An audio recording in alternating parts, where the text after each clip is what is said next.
Assalamualaikum warahmatullahi wabarakatuh. Perkenalkan, Okay, let's go.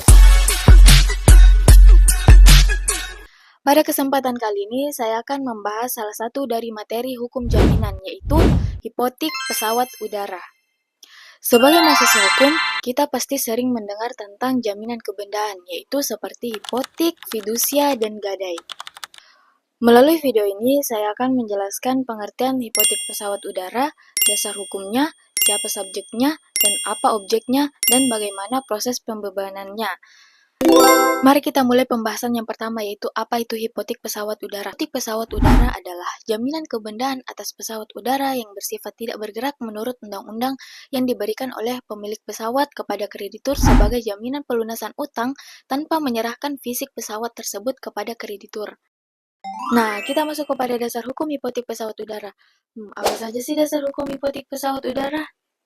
Nah, dasar hukum hipotek pesawat udara yang pertama yaitu ada pada pasal 1162 KUH Perdata yang berbunyi bahwa hipotek adalah suatu hak kebendaan yang tidak bergerak yang dijadikan sebagai jaminan atas suatu pelunasan perikatan.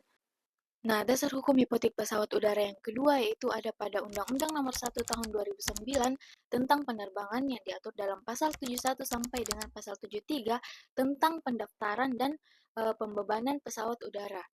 Lalu dasar hukum hipotek pesawat udara yang ketiga yaitu Peraturan Pemerintah Nomor 4 Tahun 2018 tentang pengamanan penerbangan, yaitu yang mengatur tentang administratif atau teknis dan juga mengatur tentang registrasi. Lalu kita masuk kepada subjek hipotek pesawat udara, ada 4, yaitu yang pertama pemberi hipotek yang biasa disebut dengan debitur atau pemilik pesawat yang secara sah atau terdaftar.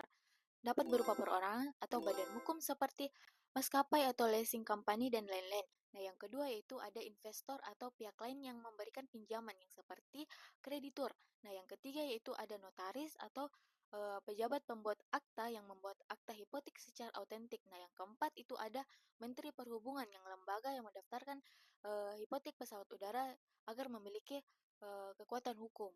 Nah, kita masuk kepada objek hipotek pesawat udara. Objek hipotek pesawat udara bukan hanya sekedar bisa kepada pesawat biasa, hanya pesawat tertentu saja yang memenuhi syarat yang dapat dijadikan sebagai objek hipotek. Nah, syarat yang pertama yaitu pesawat udara yang terdaftar secara nasional dan memiliki tanda registrasi. Nah, yang kedua yaitu merupakan benda yang tidak bergerak menurut undang-undang. Nah, yang ketiga yaitu merupakan pesawat utuh yang memiliki airframe atau mesin. Jangka waktu berlakunya hipotek pesawat udara, pada dasarnya tidak ada ketentuan mengenai jangka waktu berlakunya hipotek pesawat udara. Namun, hipotek dapat berakhir jika utangnya lunas dan benda yang dijaminkan itu musnah. Nah, kalau sertifikat pendaftaran pesawat udara itu berlaku selama 3 tahun dan dapat diperpanjang. Lalu kita masuk kepada proses pembebasan hipotek pesawat udara.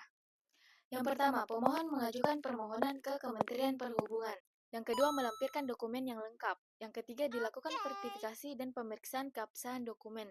Yang keempat, jika sah, hipotek dari petugas mencoret register nasional kepada pesawat udara. Kelima, yaitu diterbitkan surat keterangan pembebasan hipotek. Nah, itulah beberapa prosedur pembebasan hipotek pesawat udara. Namun, terlepas dari itu juga memiliki akibat hukum karena setelah pembebasan dicatat, pesawat udara itu tidak lagi menjadi objek jaminan dan pemilik dari pesawatnya itu dapat melakukan perjanjian yang baru. Itulah penjelasan singkat materi dari saya mengenai hukum jaminan, yaitu salah satu dari materinya yaitu hipotek pesawat udara. Kurang dan lebihnya mohon dimaafkan. Wassalamualaikum warahmatullahi wabarakatuh.